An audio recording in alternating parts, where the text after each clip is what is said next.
نحمده ونصلي على رسوله الكريم اما بعد فاعوذ بالله من الشيطان الرجيم بسم الله الرحمن الرحيم لقد من الله على المؤمنين إذ بعث فيهم رسولا صدق الله العظيم رب اشرح لي صدري ويسر لي أمري واحلل عقدة من لساني يفقهوا قولي۔ یقیناً اللہ تعالیٰ نے مومنین پر احسان کیا کہ ان میں اپنا رسول مبعوث فرمایا۔ ہر سال ربیع الاول کے مہینہ میں لوگ مختلف انداز سے آپ علیہ الصلاۃ والسلام سے عقیدت اور محبت کا اظہار کرتے ہیں۔ اس مہینہ میں خاتم النبیین صلی اللہ علیہ وسلم اس دنیا میں تشریف لائے اور اسی مہینہ میں آپ علیہ الصلاۃ والسلام کی رحلت ہوئی۔ لیکن یہ حقیقت بھی ہر وقت یاد رہنی چاہیے کہ حب رسول کا تعلق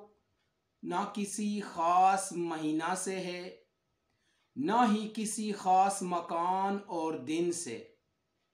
یہ تو وہ سدا بہار کیفیت ہے جو ایمان کے پہلے لمحے سے زندگی کی آخری سانس تک مومن کے لیے ضروری ہے اور ایمان کی شرط ہے۔ شعوری طور پر جب ایک آدمی اپنے مسلمان ہونے کا اعلان کرتا ہے اور اللہ تعالیٰ کو وحدہ لا شریک رب اور خاتم النبیین صلی اللہ علیہ وسلم کو اللہ کا آخری اور سچا رسول مانتا ہے، تو وہ اللہ تعالیٰ اور رسول صلی اللہ علیہ وسلم سے ایک پیمان محبت باندھتا ہے اور اپنے آپ کو ایک ایسے رشتہ سے منسلک کرتا ہے جو اسے رنگ و نسل، خون اور مکان کی قید سے آزاد کر کے امت محمدیہ کا ایک جز بنا دیتا ہے، اور وہ اپنی خواہشات، تعلقات اور مجبوریوں سے آزاد ہو کر اللہ تعالیٰ اور رسول علیہ الصلاۃ والسلام کے احکامات اور اتباع کو ترجیح دیتا ہے اور اس پر مکمل زندگی گزارنے کی کوشش کرتا ہے۔ ایک مسلمان اور حقیقی عاشق ہونے کی حیثیت سے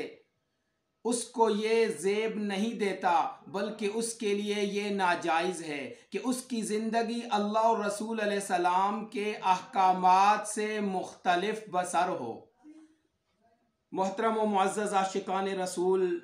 جب بھی ربیع الاول کا مہینہ آتا ہے تو ہمیں پیغام دیتا ہے کہ تم اس نبی کے امتی ہو جو دونوں جہانوں کے لیے رحمت بنا کر بھیجے گئے،